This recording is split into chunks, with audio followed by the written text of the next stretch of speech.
İlk kar, evet. Daha önce daha az bir şey yağmıştı ama dağlık köylere yağmıştı. Ben köyde gidip geliyorum ya. Daha önceden köylerde de kar vardı ama güzel oldu. Şehir merkezine ilk defa kar yağmış olması da iyi oldu bizim için. Kuraklığa iyi gelir tabii ki de. Yani kuraklığın önünü alır bir ihtimal. Vallahi görürsünüz halimiz işte. Okula, işe gideceğiz, bak gidemiyoruz. Ne belediye otobüs çalışıyor, ne belediye çalışıyor. Hiçbir şey yok. Bereket yağdı yani, başka bir şey yok. Kar yağması sevindik. Ben köylüyüm. Bu kayısı bahçem var, böyle don olursa daha iyi olur.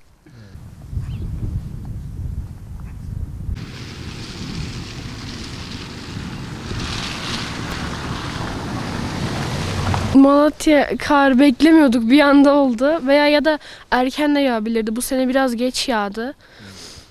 Yani çok mutluyuz aslında. Bir anda böyle kurustayken yağdı ve çok mutlu olduk. İlk önce sulu yağdı, sonra bir anda tutmasına da çok şey yaptık yani. Yani çok mutluyuz. Kuraklık için birebirdir kar. Yani yeraltı kaynakları için de çok iyi bir şey, yani çok yararlı bizim için.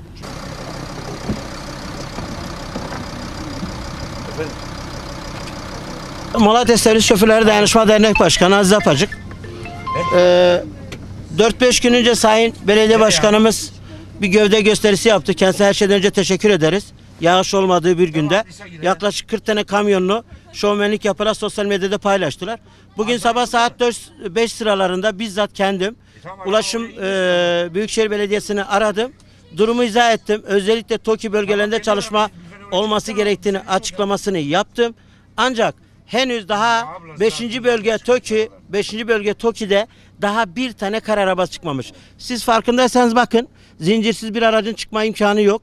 Belediyenin kendi toplu taşıma aracı dahi çıkmıyor. Sağ olsun trafik ekipleri pek çok bölgede durmuşlar. Yani ellerine geldiği kadar servis arkadaşlar ikaz ediyorlar. Yukarı çıkmalarını istemiyorlar. Ben zincir takarak bu hizmeti vermeye çalışıyorum. Özellikle vermesi gereken hizmetin en önemli noktası TOKİ'ler. Şu anda bütün TOKİ'ler dağların tepesinde. Ana harteleri açık olması zaten araçlar kendileri açıyor. Ama TOKİ'lerin ana harteli açılmamış. Düşünün, şurasının TOKİ'nin şu anda saat 8 ve toplu taşıma aracı çıkabilmiş değil. Öyle söyleyeyim. Yani hiç kimse, zaten şoförlerde şu anda zincir takmayı bilen yok. Saygılar diliyorum. Kolay gelsin.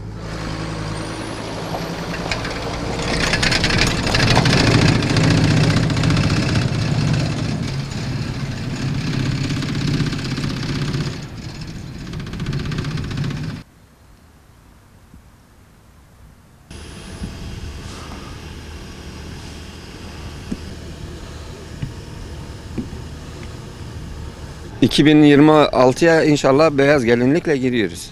Tabii su sıkıntısı inşallah bu yağışlarla beraber barajlarımızın doluluk oranı yükselecek. Bu kuraklıklar yazın inşallah çekilmeyecek.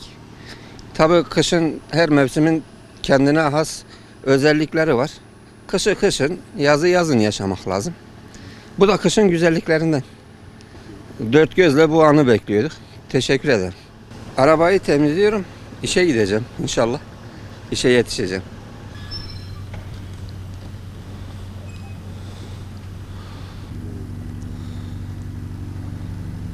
Valla kar rahmettir, berekettir. Kuraklığın ardından bu güzel oldu. İnşallah daha çok yağar da hem ağaçlar kendine gelir hem ortadaki hastalıklar kalkar.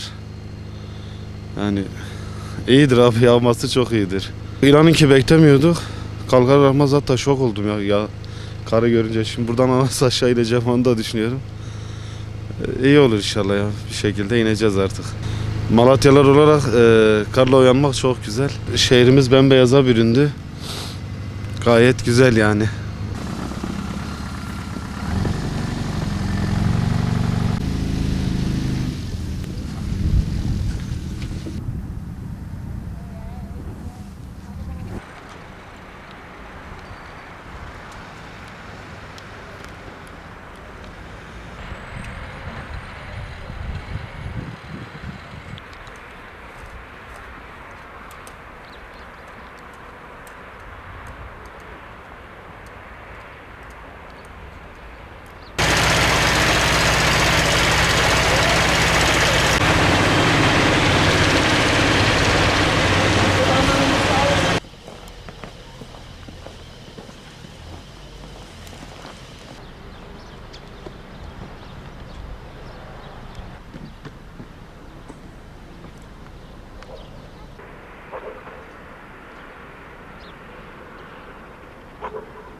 Niye bu kadar güzel yapıyor?